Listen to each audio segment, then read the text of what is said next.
They said it was just a cardboard box, discarded, forgotten, the kind of thing you'd pass on the side of the road without a second glance. But inside that box was a story that America would never forget. It was February 25th, 1957. A cold, gray afternoon on the outskirts of Philadelphia. The wind scraped across the bare trees, and the ground was frozen over. A young man named John stumbled through the brush, checking his muskrat traps along Susquehanna Road. He wasn't supposed to be there. Not really. But fate has a strange way of guiding us to the things we were never meant to see. At first, he thought it was a doll, a small, pale figure curled up inside a large cardboard box that once held a bassinet. But as he stepped closer, the truth cut through the illusion. The doll had flesh and bruises. Inside the box was the body of a little boy, between 4 and 6 years old, naked, wrapped in a thin plaid blanket. His small arms were folded against his chest, as if someone had tried to lay him to rest. John froze. He didn't know what to do. For a long time, he didn't tell anyone. Days passed before the police were called. When they finally arrived, the crime scene was almost undisturbed.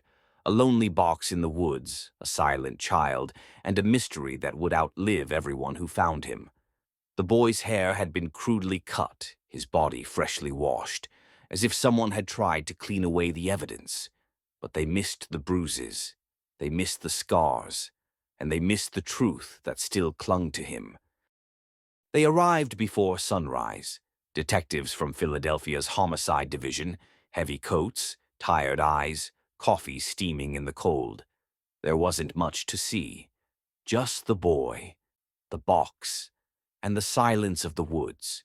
The cardboard box had once held a baby's bassinet, sold by J.C. Penney.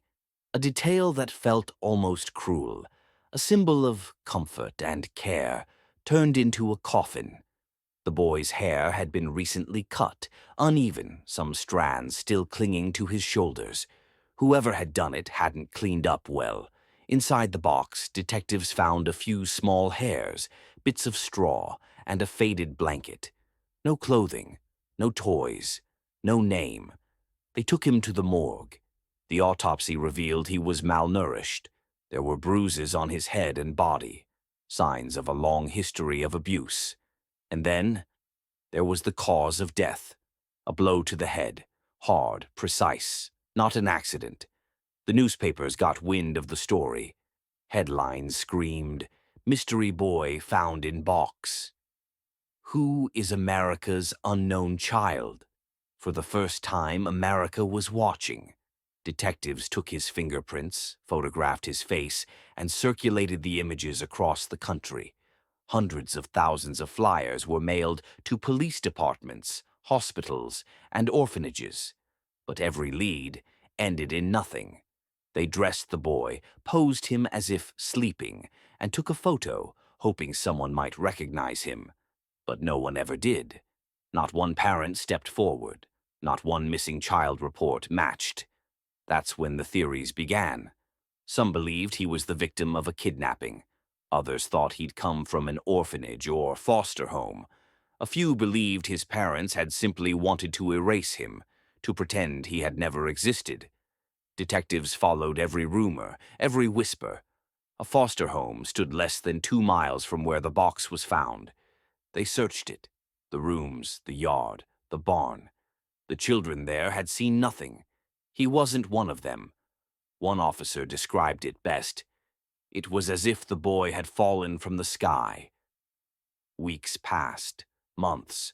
The boy was buried in a small potter's field north of Philadelphia. His headstone read only 4 words, "Heavenly Father, bless this unknown boy." But the case refused to die. It began to live in the minds of the detectives who couldn't forget. They didn't know it then, but the boy in the box was far from over. By the early 1960s, the case had gone cold. Detectives had moved on to other murders, other mysteries. But a few couldn't let go. Every night, the same question haunted them. Who was the boy in the box? Some believed he'd been abandoned by traveling carnies, a child born into a life on the move, left behind when he became too much of a burden.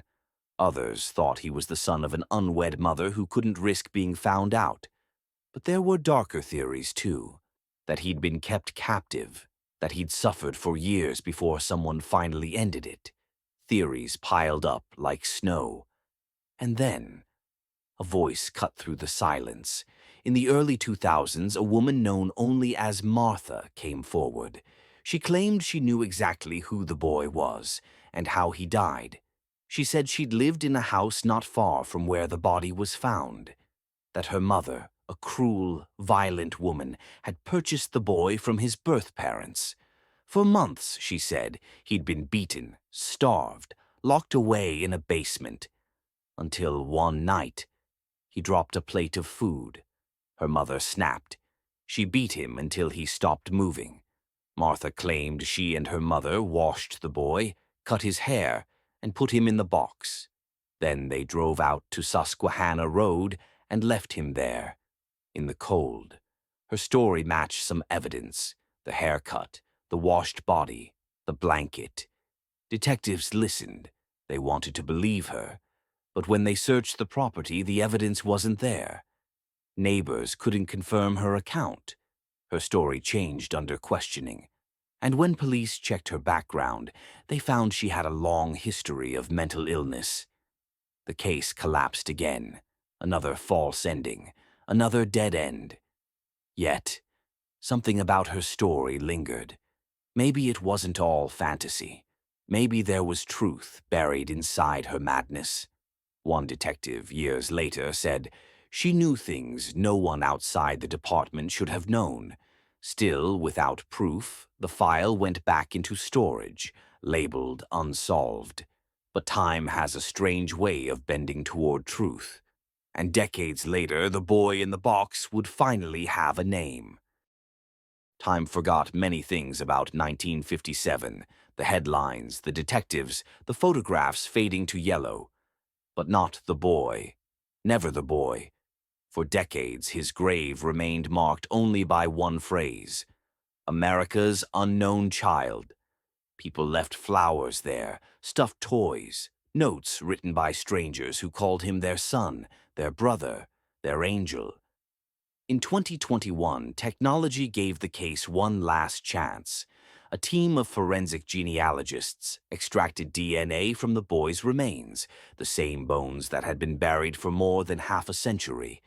They built a family tree, a digital web of names and faces stretching backward through time. Piece by piece, the algorithm narrowed it down, until finally it found him. His name was Joseph Augustus Zarelli, born January 13th, 1953. 4 years old when he died. He had a mother and father, both long dead by the time the truth came out. Detectives didn't release their names, perhaps out of respect, perhaps out of guilt. But Joseph's surviving relatives, distant and unaware, were finally told the truth. The nameless boy in the box was one of their own. Narrator, gentle, reflective. After 65 years, the city of Philadelphia gave him back his name. A small ceremony was held at his grave, the same earth that had held him since 1957. Detectives stood in silence. Reporters wiped tears from their eyes, and for the first time in a lifetime, someone whispered his name aloud. Joseph Augustus Zarelli. Some say closure finally came that day. Others believe the real mystery remains: who hurt him and why. No one has ever been charged. No one ever confessed. But perhaps the truth we were meant to find was not about who killed him, but who remembered him. For 65 years, the boy in the box was faceless, a story passed from one generation of detectives to the next. And now he finally has what he was denied in life: a name, a legacy, and a world that refuses to forget. You've been watching Uncanny Archives, where truth and terror intertwine, and this was the story of America's unknown child,